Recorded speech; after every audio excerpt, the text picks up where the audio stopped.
tu as remarqué sur les entreprises qui marchent, celles que vous accompagnez par exemple, celles qui marchent sont celles qui ont quoi? Et celles qui ne marchent pas, qu'est-ce qui leur manque? On investit dans une personne au bout du bout.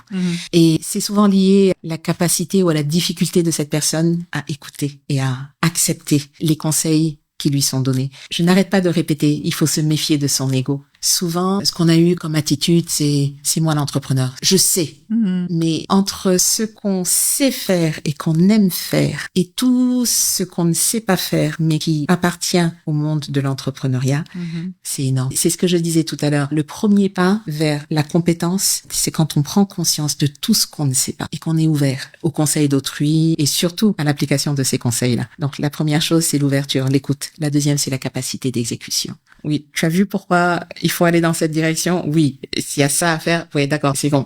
Qu'est-ce que tu as fait? Rien. Pourquoi? Ah bah oui, mais parce que savoir s'organiser, savoir exécuter, c'est une compétence à acquérir. Faire plutôt que expliquer pourquoi on n'a pas fait.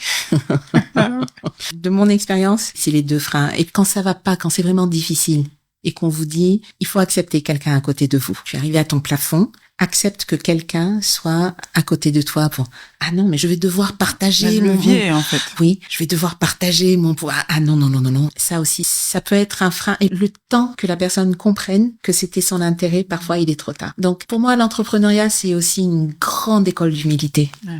Et puis le courage aussi, de recruter des gens plus expérimentés que vous, meilleurs que vous dans un domaine particulier, et être prêt à leur payer un salaire supérieur à ce que vous aviez en tête. Parce que ça, c'est une réflexion qu'on a eue. Ouais, tu te rends compte, ce niveau de salaire, oui, et alors, c'est un investissement. L'entreprise, c'est ton entreprise, c'est ton bébé, c'est ton enfant. Et elle ne se réduit pas qu'à toi. Quand le focus est sur soi, en général, la capacité de création de valeur est très limitée. Et ça se termine beaucoup plus vite que quand on est ouvert sur l'ensemble des parties prenantes que l'entreprise devrait être en train de servir.